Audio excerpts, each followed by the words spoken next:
Ojo, no le pegues si tú me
Buenas tardes, chicos, ¿cómo andan?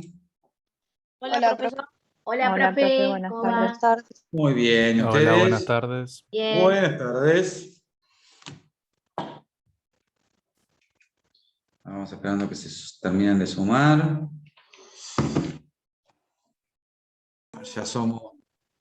Ahora somos casi 50, así que ahora sí. Bueno, Lucas, buenas tardes. ¿Te puedo hacer una consulta antes de que arranques? sí, Es de un tema que en realidad tocaba ayer, pero no llegamos ni siquiera a tocarlo y me había quedado acá. Es de la unidad anterior. ¿Puede sí. ser? Si es corto, sí, dale. No, porque vos ¿Qué la vez tema tocaba pasada ayer? es relacionado con lo de la buena fe y la doctrina de los actos propios. Ok, sí. Vos la vez pasada habías mencionado que las leyes supletorias eran leyes que indudablemente estaban incorporadas en los contratos en los que las partes no mencionaban una solución para un tipo de cuestión Contraria. específica. Claro. Pero ¿qué pasa con la doctrina de los actos propios, con las leyes supletorias? No entiendo la pregunta. Nada pasa. ¿Por qué? Y porque en realidad, si las leyes supletorias están incorporadas en los contratos, si yo realizo una acción eh, en una relación jurídica Mm. eh, y hay una ley supletoria, y la ley supletoria no se puede aplicar después. Sí, claro que sí, está sobrando contra el eje, por supuesto. Si vos, es decir, es como si vos tenés que pensar que una ley supletoria, cuando se aplica en un contrato, es como si fuera una cláusula del contrato. Si vos luego no vas a respetar ese contrato, es lo mismo que esté en la ley supletoria o en una cláusula de contrato. La doctrina de los actos propios no es, por ahí hay una confusión. La doctrina de los actos propios no tiene que ver con obrar en contradicción a los actos anteriores, sino que en realidad, que por supuesto eso lo hacemos todos a diario, muchas veces nosotros no cumplimos nuestra propia palabra. ¿El problema cuál es? El problema es que no puede tener, la doctrina lo que sostiene, digamos, la aplicación, lo que implica, es que lo que no puede es tener validez esa segunda actuación. Es decir, si yo hoy digo blanco, mañana puedo decir negro correctamente. Ahora, un juez no tiene que respetar esa segunda palabra, sino que, o no tiene que prestarle atención a ese ejercicio contradictorio de mi derecho. Es decir, uno en los particulares, bueno, si uno quiere incumplir, bien, perfecto, luego se somete a las decisiones de los jueces. El tema es que la doctrina de los actos propios lo que implica es que una conducta jurídicamente relevante que genera confianza, que genera una expectativa, luego, si es modificada, ¿sí? Esa modificación no debe ser recibida por el juez. Y el juez tiene que hacer respetar la primera palabra. A eso se refiere. Independientemente de que la conducta esté impuesta en una cláusula de contrato o en una ley supletoria. No importa eso. ¿Dónde está impuesta la conducta? No importa. ¿Sí? Profe, Claro, disculpe, gracias. ¿puede dar un mini ejemplo de eso? Sí, por ejemplo, yo, no sé, promuevo una demanda en la que digo, no, hagamos esto. Contesto una demanda, vos me haces una demanda a mí en la que decís, me chocaste con el auto. Y yo reconozco, al contestar la demanda sí, efectivamente la choqué, pero en realidad no le rompí el guardabarro y el faro, sino que solo le rompí el guardabarro. Bueno, entonces la discusión en el juicio va a estar destinada a saber si además te rompí la luz, te rompí el farol. ¿Sí? Resulta que se dicta la sentencia y luego en la apelación cambio de abogado o cambio de estrategia y digo, mi planteo es, no, yo no la choqué a ella, yo no estaba en Mar del Plata ese día. Entonces, y es más, hasta puedo ofrecer prueba, probarlo, hasta incluso podría probarlo.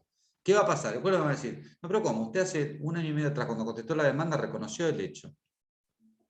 Está volviendo contra sus pasos. ¿Se Claro, entiende? claro, entiendo. Gracias.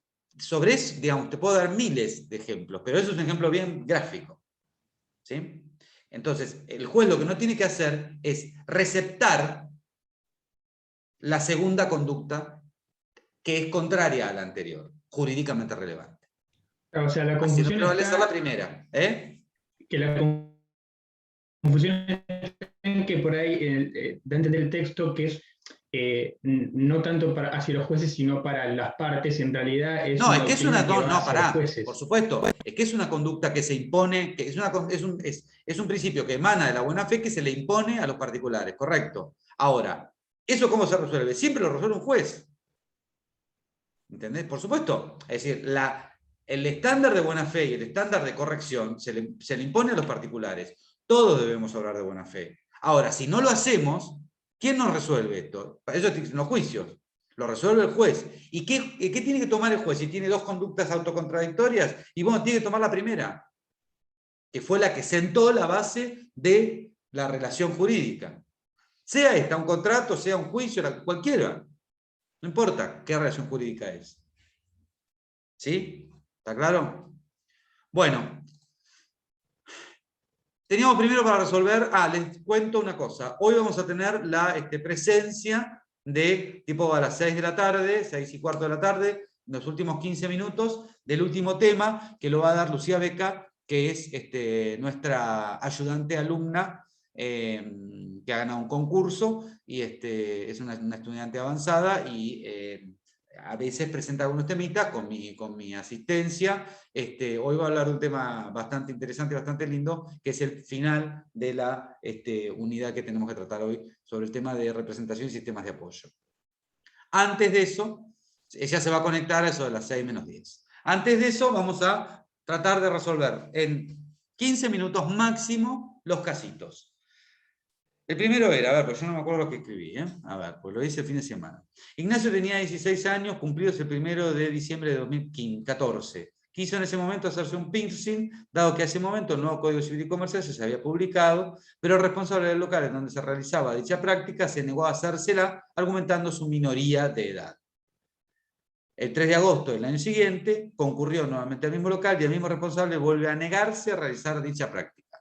¿Tiene razón el dueño del local? ¿Por qué? ¿En qué efecto de la ley puede fundar su respuesta y qué parte del 7 aplica al caso?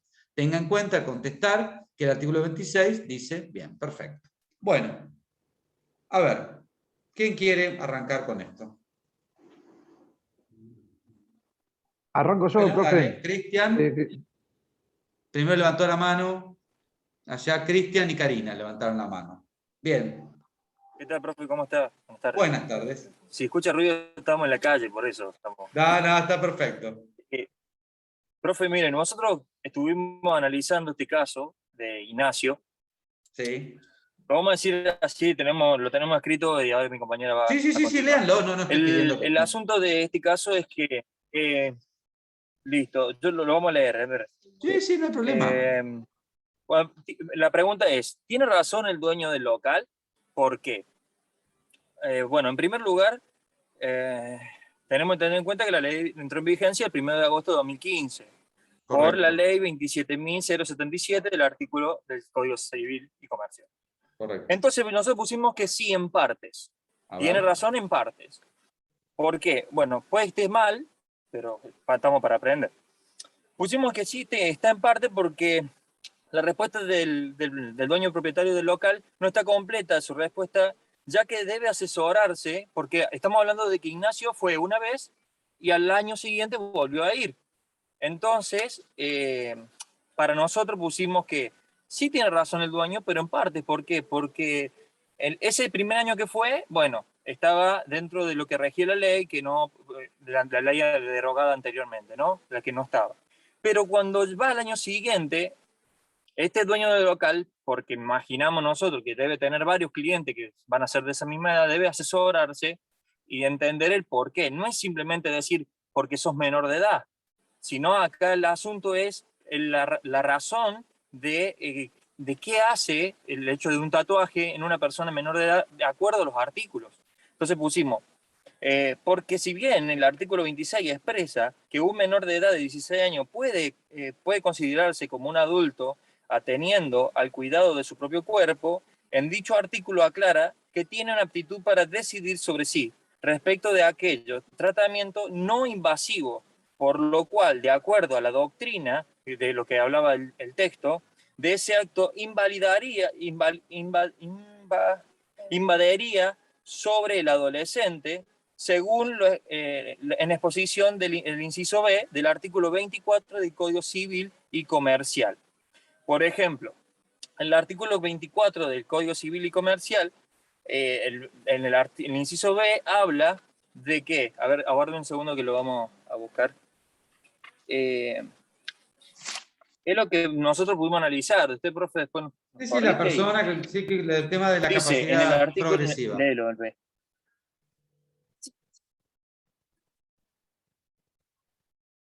Sí, la capacidad progresiva, correcto. Estamos de acuerdo. Entonces, en función de ese artículo, vamos se nos corta. Voy a ir apagar la cámara resolviéndolo. porque estamos acá y se nos corta, profe. Está bien. Para ir resolviendo, Cristian, en función La del artículo persona que no cuenta.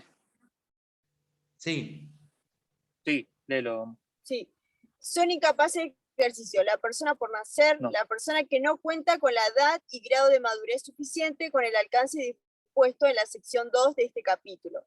Correcto. Cuando vamos al capítulo 2, a la sesión 2, encontramos en la última parte que dice: se presume que el adolescente entre 13 y 16 años tiene aptitud para decidir por sí respecto de aquellos tratamientos que no resulten invasivos ni comprometen su estado de salud. Y de acuerdo a lo que dice la doctrina, nosotros llegamos a la conclusión de que al ser un tatuaje va a ser invasivo sobre el cuerpo de ese joven, por lo que dice la doctrina, considerábamos de que el dueño local estuvo aplicando en parte esa ley. Bueno, en síntesis, Cristian, sé un poco más sintético. En síntesis, el dueño local, al negarse en el año 2015 a practicarle el piercing al chico que tenía 16 años, ¿obra correctamente? Al no aplicarle, al negarse. Al no hacerle el piercing, decide y decirle no, Claro, tenés que venir claro con tu que sí. Bien, esa Claro es una que sí, respuesta. Bueno, ya está, tenemos una opción, porque si no voy a estar hasta las 7 de la tarde con esto. Otro, a ver. Profe, Bien, yo. bien Cristian y bien Karina. Lourdes, dale. Bien. Si tenemos en cuenta el momento, la primera vez que fue él a hacerse el piercing, obviamente tenía razón porque en ese momento el Código Civil no permitía a los menores de entre 18 y 16 poder realizar estos actos, pero debido a que ya para el 3 de agosto el nuevo Código Civil y Comercial había entrado en vigencia, el menor ya tenía permitido realizarse esta práctica. Así que en el segundo caso no tiene razón, si bien, bueno, si ya vamos al tema de que capaz no estaba informado, pero bueno, o sea, yendo al punto, Y el hecho digamos, de que, no Lourdes, tenía y el razón. hecho de que, Sí.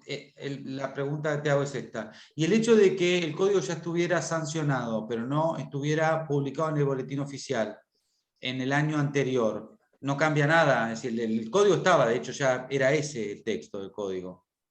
Claro, ya estaba vigente.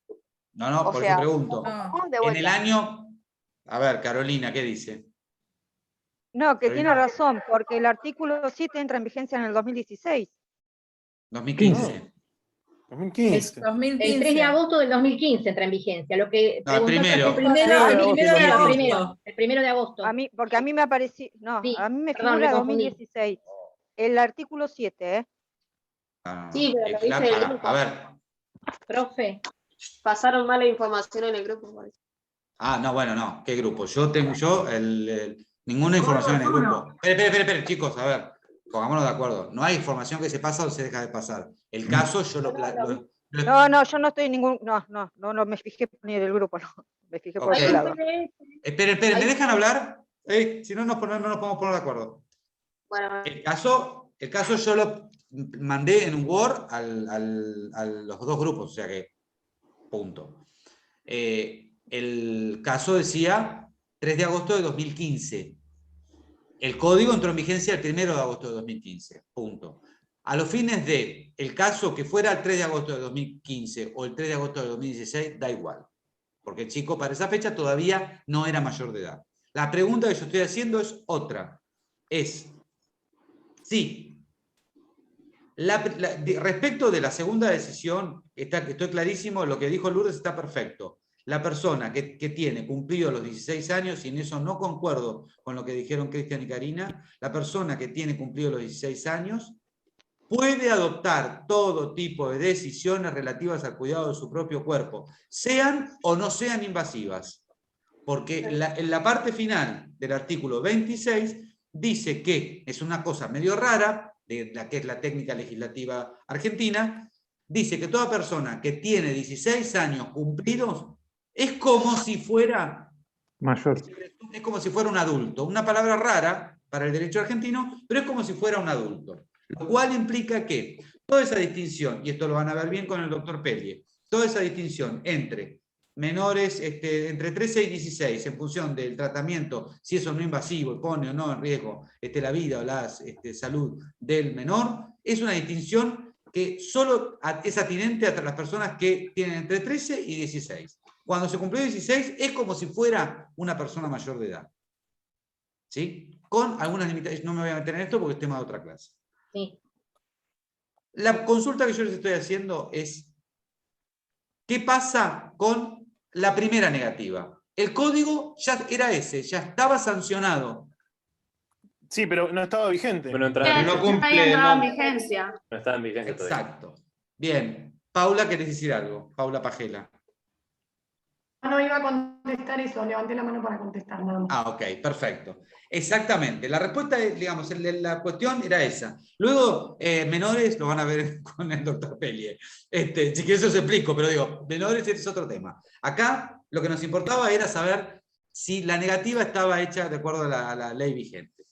Bien, perfecto. Vamos al segundo caso. O sea, profe, perdón, el dueño del local no podría argumentar o defender su postura dando cuenta de lo que plantea la doctrina. Supónganse que el dueño del local... No, es que en realidad, no, es que el chico tiene 16 años. No, por eso, pero digo, él no podría defender lo que él está planteando si expresara, digamos, que la doctrina plantea que puede ser un tratamiento invasivo, no. No, no importa, porque insisto en lo mismo, porque tiene 16 años. Perfecto. Esa discusión de si es invasivo o no invasivo está reservada para los menores de 16 años. La persona que tiene 16 años está fuera de esa discusión. Entonces tampoco se le aplica el artículo 25, ¿no es cierto? No. No, sí, claro que sí. A ver, chicos, no. Vamos a ver. ¿Quién me hace esa pregunta? Rodrigo. Claro, hay una confusión, por eso les digo. La mayoría de edad se adquiere a los 18 años, punto. Y hasta los 18 años, para todos los actos de la vida civil, en principio se necesita representante. De esto vamos a hablar hoy por otro lado. El punto es que el artículo 26 trae una cosa muy interesante para todo lo que son la toma de decisiones y los actos relativos al cuidado del propio cuerpo. Ya va, Néstor. Entonces, ¿qué es lo que dice el artículo? Que todas las personas que tienen entre 13 y 16 años se trata de un supuesto de capacidad progresiva, de algo que vamos a hablar hoy. Por eso, digamos, el tema de este trabajo era los efectos de la ley de correlación del tiempo. No nos compliquemos mucho. Pero es un supuesto de capacidad progresiva que aquella persona que va cumpliendo, va adquiriendo cierta madurez, puede ir adquiriendo ciertas habilidades, ciertas competencias para tomar ciertas decisiones, en especial relativas a los derechos extrapatrimoniales.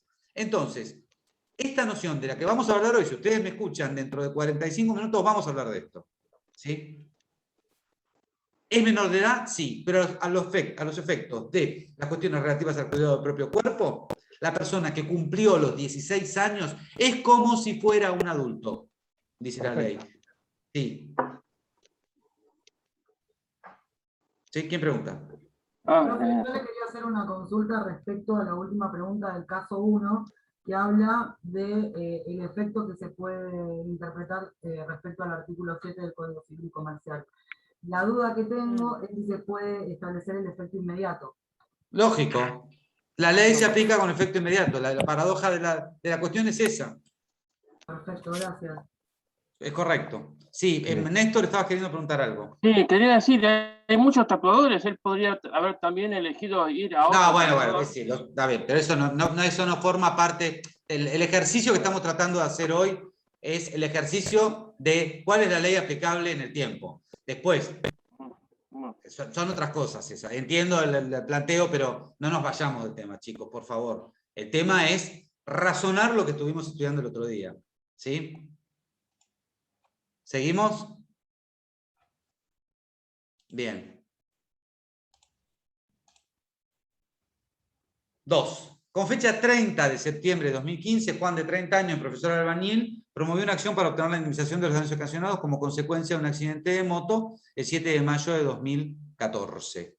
Como resultado del mismo, sufrió distintas lesiones en su cuerpo, siendo la de mayor gravedad una fractura en la pierna izquierda que lo dejó con una incapacidad permanente y definitiva de 25 años, por lo que le quedó 3 centímetros más corta que la otra, que le produce un dolor para estar muchas horas de pie. Podría haberlo redactado mejor. Pidió la indemnización del daño moral, los gastos médicos afrontados y las rentas futuras por la pérdida de las posibilidades de trabajo. También demandó que le sean pagados los gastos por reparación de la moto, que no pudo arreglar por no tener dinero para hacerlo. Siguiendo el criterio del artículo 7, señale si corresponde aplicar el Código Civil derogado o el actual vigente a la hora de promover la demanda. Es decir, acá la disyuntiva es si se aplica el Código Civil y Comercial, el Código Civil que estaba vigente en el momento en el que ocurrió el accidente, que era mayo, o si corresponde aplicar el Código Civil y Comercial. Tenga especialmente en cuenta el artículo 1746, que establece un mecanismo de la indemnización de la capacidad progresiva que el Código derogado no contemplaba. ¿Qué respuestas? Nosotros pusimos que se debería aplicar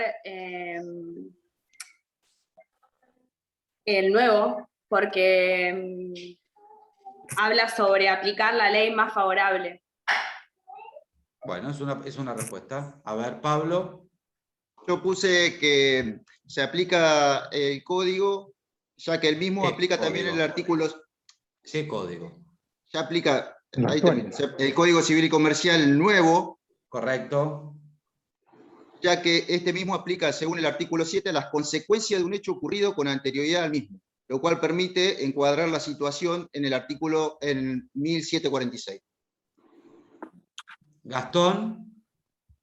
Sí, yo puse que en este caso se debe aplicar el nuevo Código Civil porque existe el principio indubio pro operario, que se aplica la ley más favorable al trabajador. Además, este nuevo código, al crear un Pero nuevo no es un artículo trabajador, que no figuraba en el código, pero Gastón no es un trabajador, O sea, el accidente no lo tuvo... Está hablando de un en siniestro el ámbito laboral, automovilístico. En el ámbito laboral, sino que él No. era albañil... En el ámbito laboral, yo lo tomé como en el ámbito laboral. No, tuvo un accidente de auto, dije yo, de moto. No. Está bien, podría ser una razón. Bueno. Está bien. Hay que tener en cuenta muy bien, bueno, a ver, lo que le pasó a Gastón es interesantísimo. Tengan en cuenta que el examen va a tener de este tipo de cuestiones. No hagan interpretaciones. Ustedes tienen que leer lo que está en el caso. No elucubren.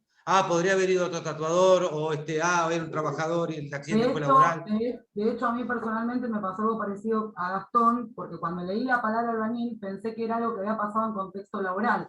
Y después cuando seguí leyendo el caso dije, no hay contrato. Ojalá, exactamente. Sí, a mí me pasó lo mismo, lo vi por la parte laboral. Entonces, exacto, entonces, tengan mucho cuidado, porque esto es un ejercicio que estamos haciendo que tiene que ver con cómo también vamos a evaluar.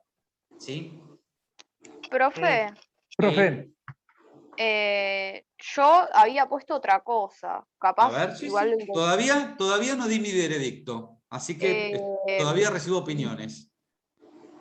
No sé, o sea, yo lo interpreté como que, bueno, como que no correspondía aplicar el nuevo Código Civil, ya que el hecho había sucedido un año anterior, cuando ese código no estaba vigente. Entonces era como, claro, o sea, en ese caso cualquier persona que haya tenido un accidente, veía que en el nuevo código había un beneficio debido a un accidente anterior que había tenido, y claro, todo el mundo empezaba a hacer juicios. Entonces, bueno, o sea, puse que, bueno, que en el artículo 7 dice, las leyes no tienen efecto retroactivo. Exacto. O sea, que no se pueden aplicar a actos pasados, a cosas ocurridas con anterioridad. Eso, Bien. no sé. Profe, yo también Profe. puse lo mismo, me basé en lo mismo que dijo La red. Lourdes, que no se puede que no se debe aplicar el Código Civil y Comercial, sino el antiguo código, porque la situación ocurrió antes de que entre en vigencia este código y también por el efecto, porque no tiene efecto retroactivo, como dice en el artículo. Yo no, Sí, profe, yo yo no estoy de también. acuerdo. Consecuencia permanente que indica una incapacidad permanente y definitiva, o sea que la consecuencia no se extinguió. O sea, el acto no Para está mí, extinguido. perdón, pero hay que apoyar al damnificado en este caso, o sea, aplicar el nuevo Código Civil y Comercial. Él tiene 2 años para poder reclamar. Exactamente, Pablo, 2 años tiene. Y las consecuencias son posteriores a la vigencia del nuevo código. Bien, bueno. Todo muy interesante. Profe, yo puse... Dos más y cerramos. Sí, Y el caso yo y vamos a otro. puse otra cosa, puse que él tenía derechos adquiridos también porque empezó una acción legal. No sé si estará bien. No, ahora te voy a explicar ¿No? por qué no. Profe, yo puse que, si bien puse que se aplicaba el nuevo Código Civil, pero no estaba segura si sobre la indemnización de los gastos médicos afrontados, porque eso ya es una consecuencia que ya está agotada, que ya se pagó. O sea, Los gastos de la moto también. Y los gastos de la moto. Bien. Los gastos de la moto Bueno, ahí también. está, ¿ven? Miren, No, tienen miren que cómo va pagar surgiendo. todo. Todo tiene que Espera, pagar. para, Gloria, para, Graciela. Bien, miren cómo va surgiendo. Yo les voy a dar la respuesta correcta. Pero miren cómo va surgiendo. Vamos a descartar los siguientes argumentos, que están mal. Ley más favorable, no. Vamos a descartar derechos adquiridos, no, porque es una teoría en general abandonada. De hecho, el código no contempla ese criterio de distinción de ley aplicable. Más allá de que sea un argumento accesorio o subsidiario, no es argumento principal. Vamos a descartar indubio pro operario, indubio pro víctima, ningún indubio pro nada. Todo eso lo vamos a descartar. Esto no es criterio para distinguir qué ley aplicable, cuál ley es aplicable cuando estamos frente al derecho privado, ¿sí? Y no estamos hablando de leyes de consumidor. Ustedes tienen que dos cosas cuando lean los casos. Primero, cíñanse al caso. Segunda cuestión, no respondan en función de pareceres o cosas que han escuchado. Lean el artículo y respondan en función de lo que habíamos leído y estudiado en la clase anterior. No inventen posturas o teorías que no hay. Fundamentalmente, fundamentalmente se los digo por un tema porque estamos haciendo el ejercicio de la respuesta, ¿sí? Estos casos prácticos nos permiten trabajar la cabeza. Yo les doy el consejo de cómo se responden los temas. Sí, ¿quién preguntaba, Gastón? No, yo... Yo no, ¿eh? Rodrigo, profe. bueno, sí. Bueno, que yo había puesto que sí, que se aplicaba este código porque en el artículo 1746 Bueno, dice que... Déjame ahora a mí dar, porque tengo otro tema para dar. Déjame a mí dar, estoy ya ahora dando la solución. Las opiniones ya las cerré. Perfecto. Así, porque si no, no vamos a terminar más. Pongamos un poco de orden, por encima con el Zoom es un poco complicado. Entonces, vamos a resolverlo. La relación jurídica que genera la obligación de resarcir el daño sufrido por el motociclista nace bajo la vigencia del Código Civil. Ergo, las leyes se aplican a los nacimientos, a la faz dinámica de la relación. Con lo cual, todo el reclamo, en principio, debiera estar regido por el Código Civil. Porque es en ese momento donde se produce el daño, ¿sí? Bajo la vigencia del Código Civil, con lo cual el daño debiera ser reclamado de conformidad a las previsiones del Código Civil. No obstante, y en esto hubo 2 o 3 personas que hicieron una salvedad muy interesante, que lo que dijeron, bueno, ojo, 2 cosas. En 1746, que establece las rentas futuras, y esto aparte, chicos, fue un caso que yo les di en clase, por eso me llamó tanto la atención que algunos no lo respondieran bien. Las rentas futuras, justamente como son consecuencias no atrapadas todavía, sino que se van produciendo, se van continuando, y esas rentas futuras lógicamente se pueden calcular de acuerdo a la ley que está vigente al momento de que van sucediendo.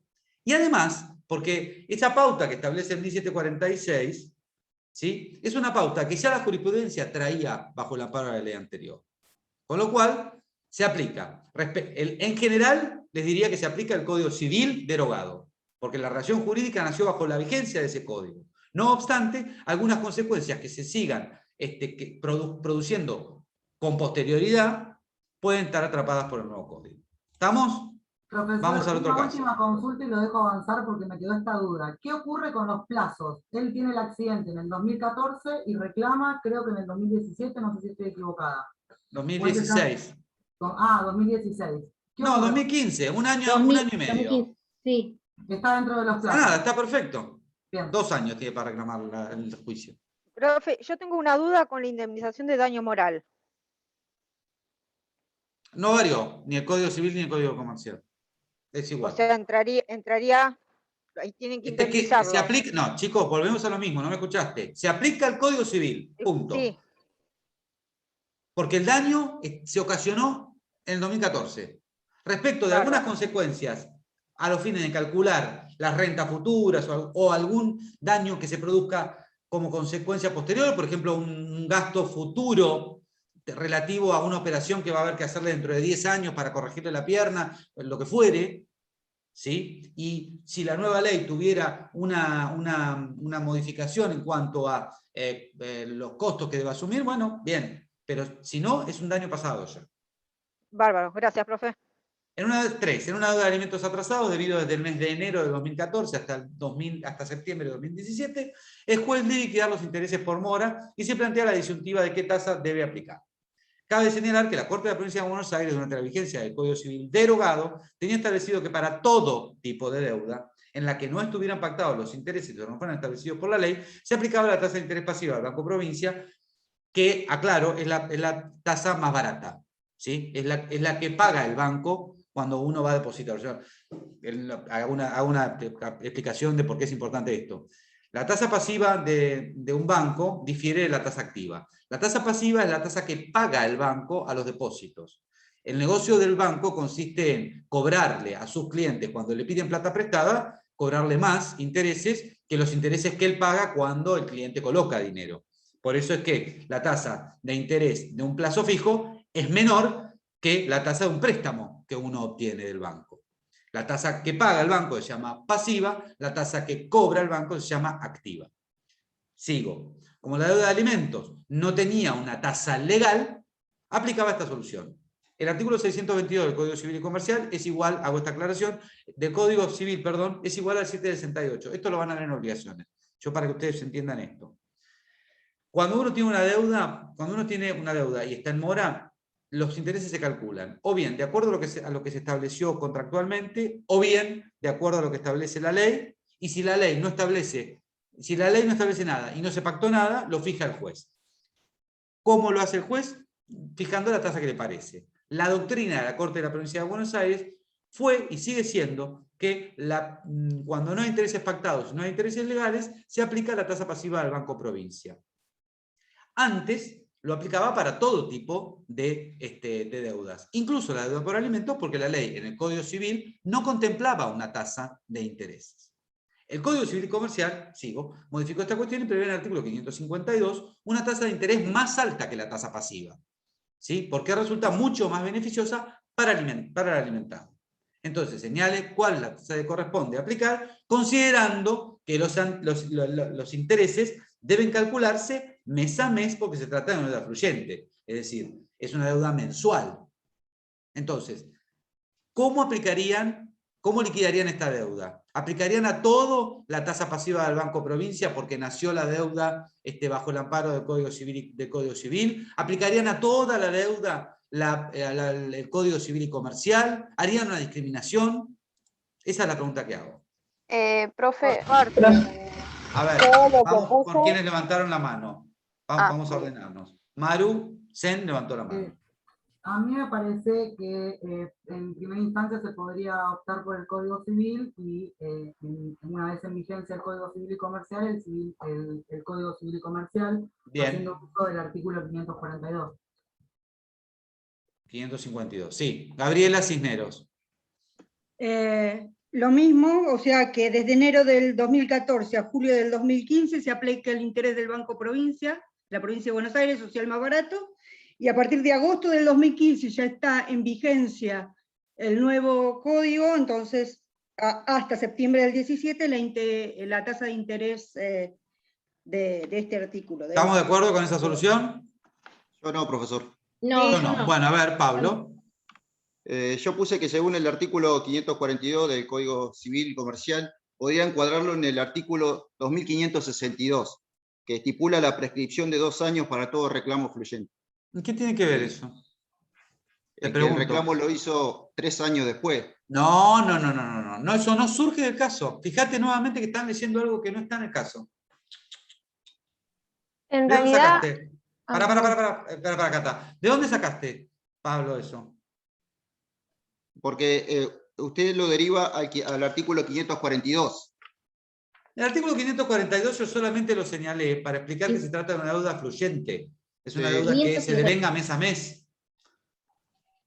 Bien, y bueno, en el artículo 2562 habla de eso, que estipula que las prescripciones para todo reclamo, dice, no especifica qué, todos reclamos, cualquier reclamo, excepto que sea una suma fija. Pero es que los alimentos ya están reclamados judicialmente. Por eso, cuando usted dice todo reclamo, ¿por qué no pudo entrar alimentos?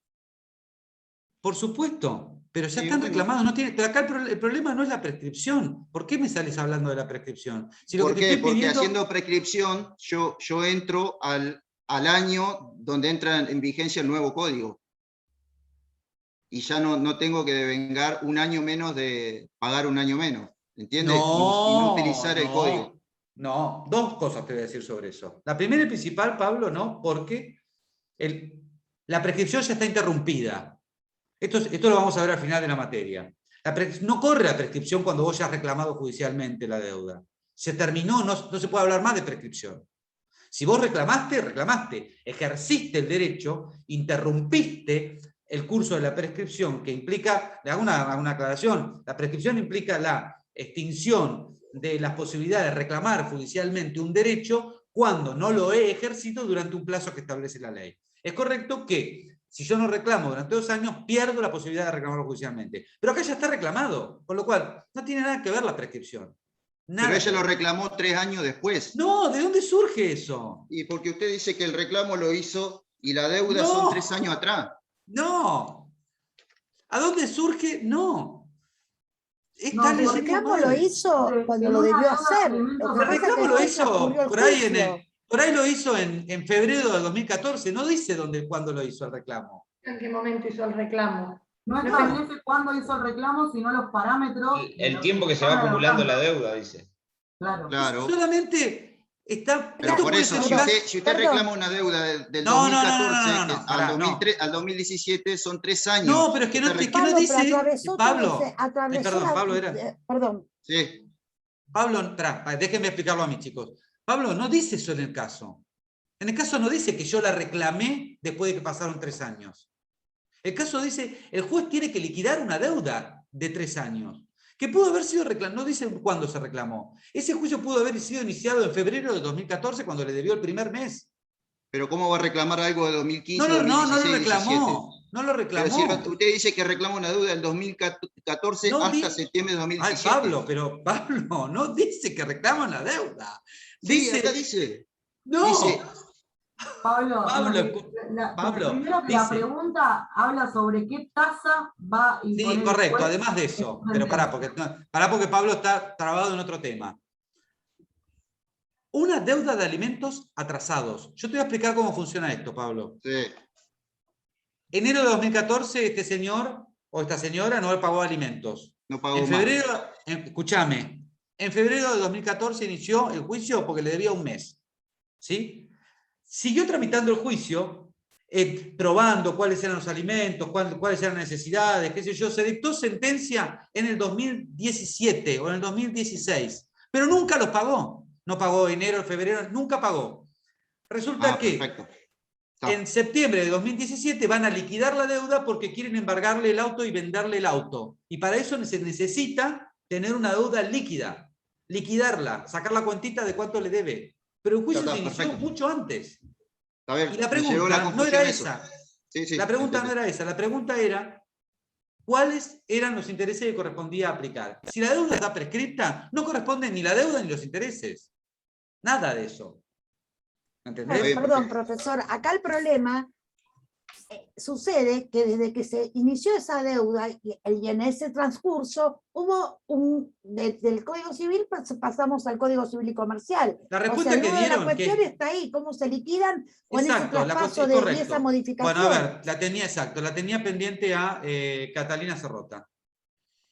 No sé, que yo, disculpen que interrumpí, pero coincido con lo que dijeron, pero si uno lo piensa, también la deuda se liquida bajo la vigencia del nuevo Código Civil. No sé si se debería aplicar la misma tasa para todas las cuotas. Esa sería otra opción. ¿Yo puedo decir algo? Sí. Yo creo que sí, Catalina, se debe aplicar porque siempre es pensar en el beneficio de la persona. No, eso no es un criterio. No, Graciela, estás cometiendo el mismo error que cometiste hoy. A eso ver. no dice la ley. La ley no tiene como criterio que se aplica la ley más beneficiosa. No, eso no es un criterio legal. Eso solo es para el caso de defensa del consumidor. Si vos lees el artículo 7, es solo para el consumidor cuando se trata de normas supletorias. No cambien lo que dice el artículo. Ahora no cambien lo que dice el artículo. Gracias. Es solo ley supletoria y defensa del consumidor. La respuesta correcta es la que dieron al inicio. Se devengan mes a mes las deudas. Por eso puse lo de 542, que se devengan mes a mes. Esto significa que el devengamiento es el punto de inflexión de generador de lo que se llama el consumo jurídico. ¿Sí? Entonces, el nacimiento de la deuda de intereses se produce cuando se vence cada mes. Ergo, la deuda que nació bajo el amparo del Código Civil se aplica lo que estaba vigente para el Código Civil, y luego, del 1 de agosto de 2015, se aplica el Código Civil y Comercial, porque el punto de inflexión de consumo es el devengamiento. Vamos al otro, así terminamos. 4. Profe, una pregunta. Si fuese año a año, ahí sí sería un problema, ¿no? Si fuese año a año, ¿cuál aplicar en el año que está en el medio de los dos códigos? Sería el único... Lo que pasa es que no hay. Sí, no hay. No hay, pero sería un problema en ese caso nomás, que está como en el medio. Exacto. Bien. No es que no hay. No es lo más habitual. El artículo 2445 se relaciona con los anteriores del Código derogado, donde se regulaban las porciones legítimas de los descendientes, ascendientes, cónyuges y nuera, viuda sin hijos respectivamente. Esto aclaro, se llaman porciones legítimas a los porcentajes que la ley asegura de una herencia a los parientes del difunto. Va sin ese eso. El Código Civil y Comercial reduce las legítimas. ¿Sí? Y además introduce la posibilidad de mejorar una porción legítima a los herederos descendientes o ascendientes con discapacidad. La pregunta es, ¿estas reducciones se aplican a las herencias cuyo causante haya muerto antes de la entrada en vigencia? ¿Qué pasaría en el caso de una persona fallecida en enero del 2015 cuyo juicio, uy, qué mal redacté esto ya porque estaría tomando cerveza, no fue iniciado aún hoy? ¿Entienden la pregunta? A ver, Paula Pagela. Voy a leer, la leo. No se aplican las reducciones a las herencias si el causante falleció antes del 1 de agosto del 2015, si la persona falleció en enero del 2015 y su juicio sucesorio no se ha iniciado aún, deberá regirse por el Código de Vélez, ya que el hecho determinante es la fecha de fallecimiento del causante y no la fecha de apertura de la sucesión. ¿Lourdes? No, profe, puse eso, que, o sea, bien. La persona, Pablo. bueno.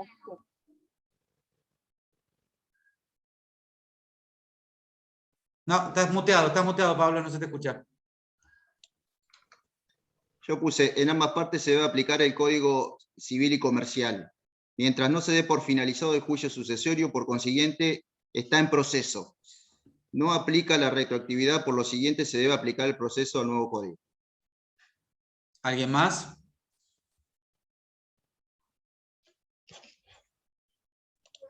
Yo considero que se debe aplicar el código de Vélez en el momento que se produjo el fallecimiento.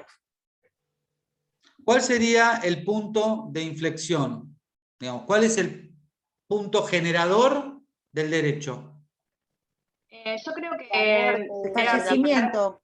La claro, muerte. de hecho usted puso, creo, un ejemplo Cuando la inicia. clase pasada, donde una persona reclamaba que el familiar había estado moribundo como un mes, pero había muerto después de entrar a vigencia el nuevo código y él había perdido el derecho a la herencia y que en realidad no tenía nada que reclamar, la persona no se había muerto en ese momento cuando a él le correspondía.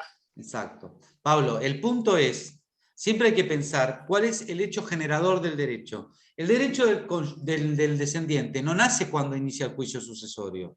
El derecho del descendiente nace cuando se muere su causante. Pero cuando lo que yo no entendí es que cuando una ley es retroactiva solamente cuando inicia y termina con el No hay viejo retroactividad código. acá. Acá no hay retroactividad. No hay Por problema eso. de retroactividad. Pero por eso todavía está el proceso y cuando el proceso sigue y no se agotaron las instancias del proceso, se utiliza. Pero acá el juicio no se herramientas. inició. Acá el juicio, el planteo que yo hago, es independiente de que se haya iniciado o no se haya iniciado el juicio. Acá lo que tenemos que tener en cuenta siempre es qué es lo que estamos analizando. ¿Nosotros estamos analizando una consecuencia de una relación jurídica existente o estamos analizando el nacimiento o la extinción de una relación jurídica? Si lo que estamos analizando es el nacimiento o la extinción de una relación jurídica, lo que tenemos que mirar es cuál es la ley que estaba vigente al momento que eso sucedió. Y acá, en lo que es el derecho, la vocación hereditaria, se juzga al momento en el que se produce la muerte del causante, que es a donde nace esa relación jurídica. El derecho de los herederos, y esto yo lo aclaré en clase, el derecho de los herederos nace cuando se muere el causante. Entonces, ¿qué ley se aplica? La que está vigente el día que se murió. No importa cuándo se Como inició el juicio. heredera, en el momento que se me murió, supongamos mi mamá, El causante, a partir de ese exacto. momento yo soy heredera. Antes no. Y me rige la ley que figura en ese momento en donde yo... Sí, tratemos de resolverlo rápido porque, chicos, me quedo sin clases si seguimos. Sí, ¿Alguna profe, cosa más? a ver si lo entendí. Me voy a poner mientras a cargar la batería de la computadora que me voy a quedar sin batería. Sí. Un ejemplo, si mi papá falleció en el 2007 y si inicio la sucesión ahora, entraría el código viejo. Lógico. Exacto. Está, bárbaro. Esa es la respuesta. Bárbaro, ¿Vamos? gracias. ¿Alguna preguntilla más? ¿Nones? Bueno, vamos a ver si le podemos meter un poco de pata porque se me hizo largo esto y si no, bueno, veremos cómo lo solucionamos.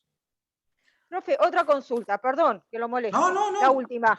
La última. No, porque me volví a googlear, porque yo tengo pocos papeles y pocos libros. Volví a googlear el tema del artículo 7 y me figura por internet que está vigente del 2016. Que entró en vigencia en el 2016. No. ¿Pero dónde está googleando? ¿Pero qué estás leyendo? No sé Una consulta, profe. Yo tengo lo mismo. El 1 de agosto del 2015 dice el Código Civil y Comercial. Sí, tal cual. No, porque hay una notificación. No buscar en sitios oficiales las cosas. La ley 27, siglo 77. Perdón, profesor. Artículo 7. La presente ley entrará en vigencia el 1 de agosto de 2015. Lo dice claramente la ley 26.994, que es la que promulga y sanciona el Código Civil. Claro, por eso. No se guíen, chicos, por esa sitios. página de internet. Fíjense los sitios de internet donde Profe, consultan las cosas. disculpe, yo tengo también un código civil que me figura así, por eso estoy un poco confundida. Dice Ley 26.994, artículo 7, la presente ley entrará en vigencia el 1 de enero del 2016. No, por pero eso porque... estoy muy confundida. Está bien, es una confusión válida. El código iba a entrar en vigencia el 1 de enero de 2016, pero finalmente la ley 27.077 hizo que entrara en vigencia 6 meses antes. Por eso dice según la ley 26.000. ¿Sí? 26.077, el código entró en vigencia, adelantó 6 meses Fue un tema político eso, que no me voy a poner a hablar de política, pero fue un tema político. ¿Sí? Claro, ¿Vamos? yo me confundí porque lo tengo así en mi código civil, profe, y aparte en un archivo que se mandó al grupo, también, que fue la ley yo los archivos que se mandan al grupo, 26.994, no yo sé los quién archivos fue que se que lo mandan al mandó. grupo, no digo nada, ¿no? Ustedes lo que pueden hacer es siempre, cuando están en duda sobre una ley, lo que tienen que hacer es recurrir a los sitios oficiales. Infolev.com y ahí encuentran, eso es el sitio oficial. O vayan ¿se entiende? No vayan ¿Eso significa que el código civil que yo tengo no me sirve? No, sí, por supuesto, tiene unas modificaciones muy tontas ese código. Sí, por supuesto que sirve, es el mismo. Estamos hablando de la entrada en vigencia, no del texto. Perdón, profe. No, iba a decir que igual en Infolev también aparece como a partir de enero de 2016, por eso debe ser la confusión de la compañera. Perdón, chicos. Ay. Sí, yo estoy en la página, ya sabía que había... Sí. Últimas modificaciones, todo. Igual, chicos, resolvamos. No sé, igual sí, ya. A ver, chicos, por favor, me están haciendo perder el tiempo. No discutamos esto. El código entró en vigencia el 1 de agosto de 2015. Punto. Tema terminémosla. ¿Sí? Porque no nos podemos demorar con esto. Ya está resuelto eso. ¿Sí? Vamos al tema porque si no nos quedamos sin clase, chicos. Unidad, ya ni me acuerdo el número. Es la unidad sobre los atributos inherentes a la persona y vamos a tratar de 8. Vamos a tratar de ver cuáles son los atributos inherentes e intentaba hoy hablar de capacidad, ya veo que va a estar muy complicado. Cuando hablamos de atributos inherentes a la persona, de lo que estamos hablando es de las cualidades o las circunstancias que hacen a la esencia de una persona y que determinan su individualidad. Si uno fuera al diccionario de la Real Academia Española, encontraría que atributo, la palabra atributo es una característica, es una cualidad. Si yo les digo, este mate, ¿cómo es? Es grande, es marrón, es de madera. Son las cualidades, ¿sí? Las características que tiene algo. Respecto de las personas es exactamente lo mismo. Son cualidades, son características ¿de qué? De las personas. ¿De qué personas? De las humanas. Porque estamos hablando de los atributos inherentes a la persona humana. Son cualidades, son circunstancias, son características que se tienen desde el momento mismo del nacimiento a lo largo de, que persisten a lo largo de toda la vida. Y son la capacidad, son 5. La capacidad, el nombre, el estado, el domicilio general y el patrimonio. Es una cosita que después se verá muy bien cómo es esto del patrimonio. Son 5 esas cualidades. Son esas cualidades que me indican cómo me llamo, cuál es mi estado civil, si estoy casado, viudo, divorciado, cuál es mi capacidad, si soy mayor de edad, si soy menor de edad, si siendo mayor de edad tengo la capacidad completa o la tengo restringida, dónde tengo el domicilio, es decir, si me domicilio en la ciudad de Mar del Plata, en la provincia de Buenos Aires, en la provincia de Chaco, y a su vez cuál es mi patrimonio. ¿Para qué sirven estas cualidades? ¿Para qué sirven estas características? Para individualizarme. Determinan mi individualidad.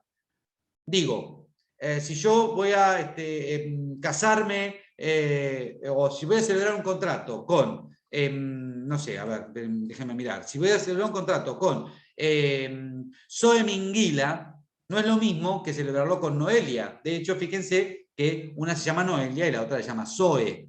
¿Sí? Entonces, ¿qué es lo que hace el nombre? Distingue una persona de la otra.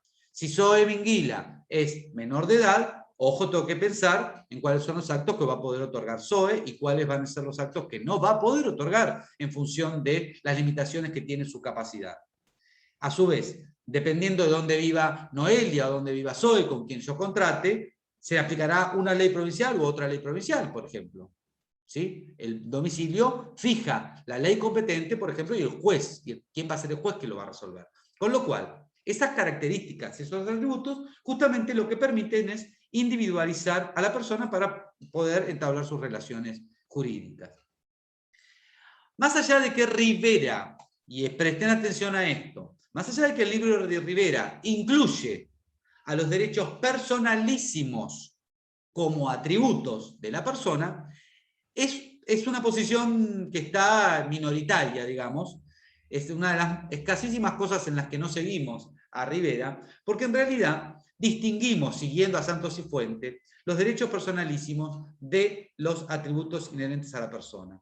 Los derechos personalísimos son justamente derechos subjetivos, son facultades, son prerrogativas que el ordenamiento jurídico le reconoce a las personas. Ahora, para poder ejercer esos derechos, yo tengo primero que ser alguien, que estar identificado, que estar individualizado. Por eso, a mí me gusta cómo Cifuentes explica, dice, los atributos inherentes a las personas son como un a priori de la persona. Y el derecho subjetivo, los derechos personalísimos, que son también derechos subjetivos, son como una posteriori. Es decir, recién cuando sabemos que Juan se llama Juan, que tiene esta capacidad, que tiene este domicilio, que tiene este patrimonio, que tiene este nombre, vamos a poder permitirle y reconocerle que sea ese Juan, y no otro Juan, el que ejerce ese derecho personalísimo. Por eso es como un anterior a la persona. La persona se construye con su individualidad, y esa individualidad, esas características son las que luego nos permiten saber que es esa persona la que está ejerciendo los derechos. ¿Se entiende la diferencia? Bien. Los atributos son necesarios, son innatos, son vitalicios, son imprescriptibles, son únicos. Todo eso, por favor, léanlo, porque no voy a llegar. Quiero centrarme en esto. La capacidad. La capacidad, porque si no puedo explicar esto en 10 minutos, lo que va a explicar Lucía Beca en 10 minutos no nos va a servir. La capacidad es la aptitud que reconoce el ordenamiento jurídico a las personas, tanto jurídicas, humanas como jurídicas, hago esta aclaración, para ser titulares de derechos y de deberes titulares de deberes jurídicos. Es decir, es la aptitud que el ordenamiento, que la ley nos reconoce para que podamos tener derechos, para que podamos contraer obligaciones. Y a su vez, es la aptitud que también nos reconoce el ordenamiento jurídico para ejercer esos derechos y para cumplir nuestras obligaciones. Es decir, una cosa es que yo sea titular de un derecho cualquiera, que se les ocurra a ustedes, y otra cosa muy distinta es que yo pueda ejercer ese derecho, salir a reclamarlo. ¿Sí? La capacidad entonces puede verse de alguna manera de dos ángulos. Uno que es la capacidad de derecho, y eso es uno de los supuestos, capacidad de derecho, o también llamada la capacidad de goce, o la capacidad si se quiere, de titularidad, de los derechos.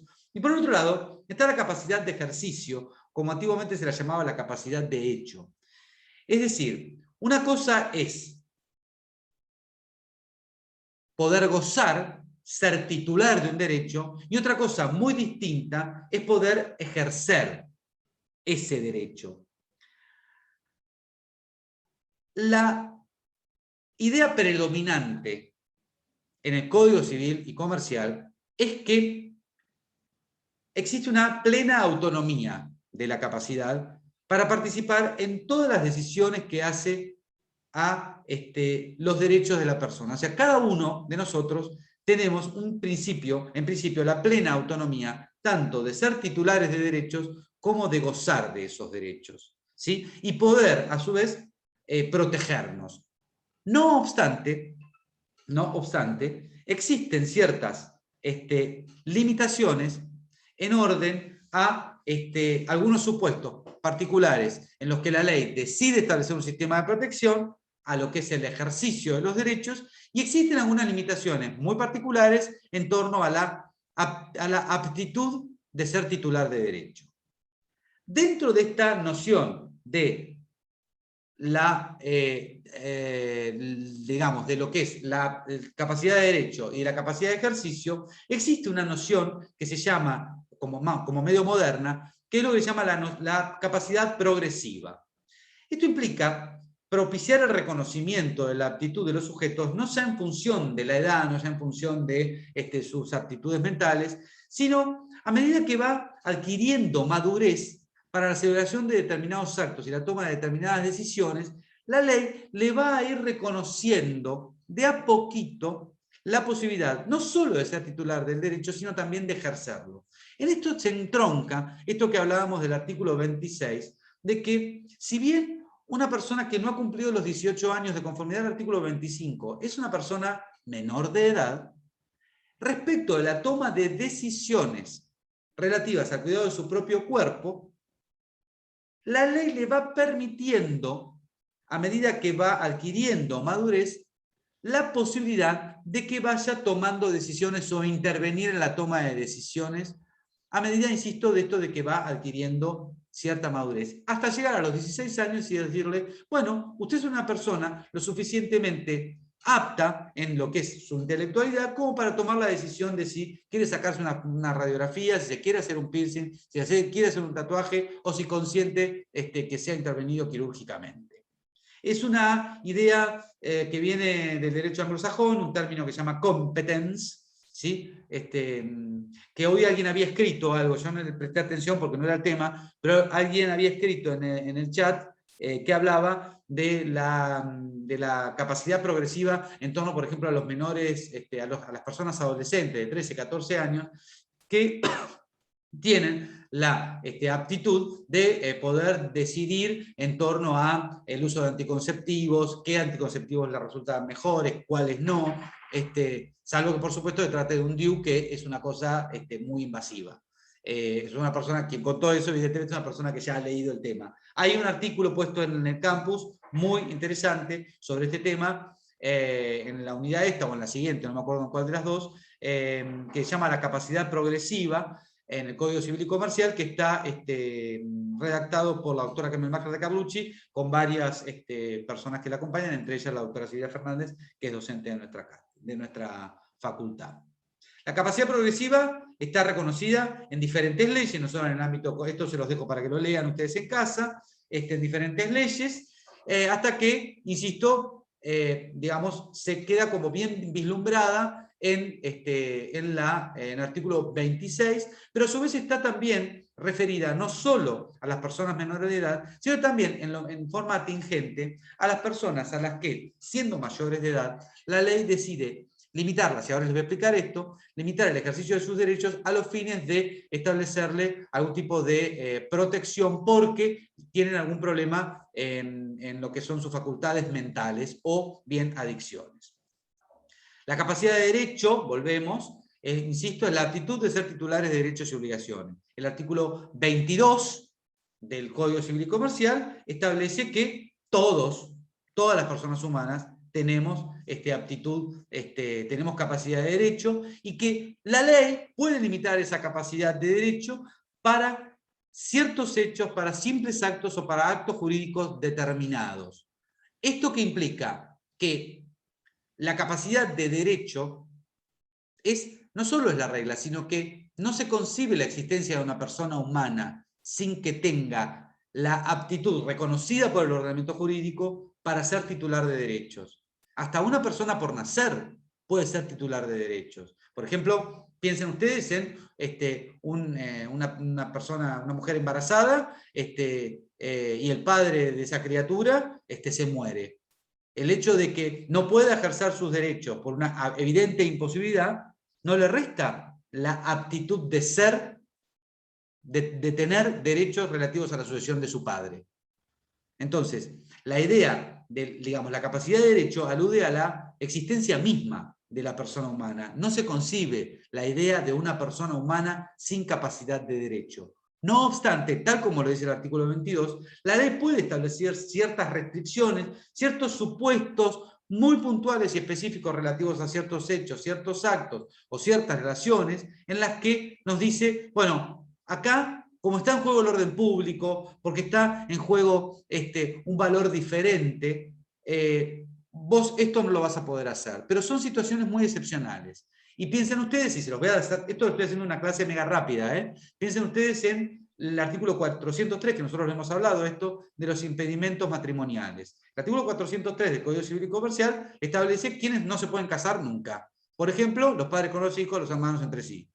Eso es una prohibición a ser titular de un derecho, ¿sí? Yo no puedo ser titular del derecho no puedo celebrar el acto jurídico matrimonio con un hermano, ¿sí? Y esta limitación no implica desconocer mi autonomía, ni mi dignidad, ni mi libertad, ni nada por el estilo, ni desconocer mi calidad de persona. Es que hay una razón de orden superior, que está en juego el orden público, la familia, digamos, otra orden de derechos que están en juego, o de bienes jurídicos que están en juego, que son los que lleva al legislador a establecer estos supuestos de excepción.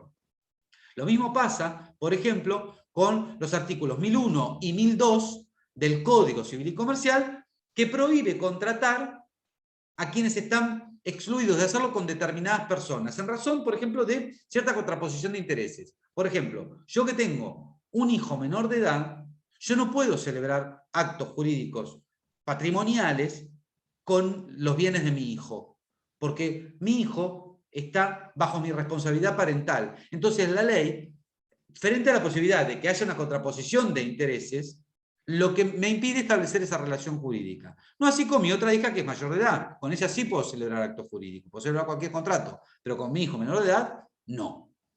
En cambio, la capacidad de ejercicio tiene que ver con la posibilidad o la aptitud, ya no de ser titular de derechos, sino la posibilidad de ejercer esos derechos. De poder, por ejemplo, celebrar el acto jurídico, de poder, por ejemplo, otorgar el contrato, de poder, por ejemplo, reclamar ante la justicia la tutela de un derecho. El artículo 23 del Código Civil y Comercial dice, como regla, que toda persona humana puede ejercer por sí los derechos. Yo soy titular de un derecho, soy persona humana, puedo ejercer por sí mismo por mis derechos, salvo las limitaciones que establezca el Código. ¿Y cuáles son esas limitaciones? Las que están mencionadas en los artículos 24 y en los artículos 38 y 39 del Código, 38 y 49 del Código Civil y Comercial. ¿Cuáles son? El artículo 24 dice, por razones de madurez, no pueden ejercer por sí solos sus derechos las personas menores de edad. ¿Quiénes son personas menores de edad? Los que no han cumplido los 18 años. Con las salvedades que luego va a ir estableciendo la ley y que van a ver con el doctor Pellier. Luego, por sentencia judicial, en los artículos 38 y 49, no pueden ejercer plenamente sus derechos aquellas personas que en razón de su ineptitud psíquica o su adicción, la ley decide protegerlos y ahí es necesario, además, hacer un juicio, ir a un juez para que dicte una sentencia que restrinja la capacidad a esas personas que, si uno les deja la libertad absoluta para otorgar cualquier tipo de acto, pueden otorgar actos que sean perjudiciales para sí, para otros, o que puedan poner en riesgo su patrimonio. Y a su vez la ley también establece una limitación al ejercicio de la capacidad respecto a aquellas personas en que no es que no son maduras mentalmente, no es que tienen algún padecimiento o alguna ineptitud psíquica, sino que directamente tienen la imposibilidad de ejercer esos derechos. Y ahí estamos hablando de las personas por nacer, que es lógico, no pueden ejercer por sí solos los derechos, como así también aquellas personas a las que la ley, en el artículo 32, última parte, declara como personas incapaces, que son aquellas personas que no pueden interactuar con su entorno y expresar su voluntad, como por ejemplo una persona que está en estado de coma. A esas personas, a todas las personas a las que la capacidad les está restringida, o a los incapaces, la ley les va a designar un sistema de protección, que puede ser o bien un sistema de representación en el que el representante actúa en nombre directamente por sí solo, o bien un sistema de asistencia, de ayuda, de colaboración, que es de lo que va a hablar Lucía, que tiene que estar por acá. ¿Me entendieron, chicos, este planteo genérico? Sí, bien. ¿Sí? Lucía, ¿estás? Sí, profe. Sí, acá estoy. Bien, Lucía, te dejo la posta. Te tendría que dar el rol de administrador para que vos puedas... ¿Y esto cómo hago? No sé, está grabando igual. Sí, pero yo quiero que vos compartas tu PowerPoint. Eso, sí. ¿Cómo hago, sabes? En los tres puntitos. En los tres puntitos de mi pantalla y dice hacer administrador. O permitir compartir, o permitir grabar, compartir, creo. Oh, Dios. Bueno, empecé a hablar mientras yo lo busco. Bueno, sí, voy a arrancar porque 6:30 tengo otra clase. No, perdón, un horror. Bien, dale. No, es largo el tema. Bueno, el tema del que voy a hablar yo es justamente como introdujo recién el profesor, y se relaciona con esto del sistema de apoyos. A ver si puedo compartir, intento. Ahí está. A ver, ahí está. Ahora perfecto. sí. ¿Estoy grabando? Sí. A ver, voy a compartir. A ver, ahí. ¿Se ve la pantalla? Sí, ¿no? Sí, perfecto. Sí. Ah, buenísimo. Perfecto. Bueno. Me parece importante, para empezar a hablar de este tema, hacer alusión un poco, en realidad, a la reforma del Código Civil y Comercial con respecto a este tema. Porque lo que hizo el Código Civil y Comercial fue adecuar, de alguna forma, las convenciones internacionales al Código Civil y Comercial que fue reformado. Y es importante esto que estoy mencionando, porque había una constitucionalización del derecho privado que devino de una necesaria transformación en este aspecto puntual. ¿Por qué? Porque previo a la reforma del Código Civil y Comercial, nos encontrábamos con un sistema rígido de representación, un sistema rígido y hermético, donde se encontraba la figura, por ejemplo, en el artículo 59 del asesor de menores, la figura de la tutela oficial, figuras que hoy en día se encuentran derogadas. Es por eso que hoy en día lo que se buscó es avanzar un poco en esta visión tan hermética, y de alguna forma se transformó este sistema a uno mucho más progresivo, a uno proporcional y a uno mucho más flexible. Estas características puntuales con respecto a la representación, de que tiene que ser flexible, proporcional, progresivo, y tiene que estar adecuado a las necesidades personales del incapaz, son muy importantes a la hora de entender toda esta cuestión con respecto a los sistemas de apoyo, porque es una visión completamente innovadora, la del Código Civil y Comercial, y lo que hace es receptar, como dije previamente, normativas muy importantes referentes a los niños, niñas y adolescentes que se encuentran amparadas, por ejemplo, en la Convención en la Convención sobre los Derechos del Niño, como son, por ejemplo, el derecho a ser oído, lo que tiene que ver con la edad y el grado de madurez suficiente, tener en cuenta el interés superior del niño, aspectos que también serán oportunamente analizados en la bolilla con respecto a los menores, pero me parece importante hacer una pequeña alusión a esta cuestión.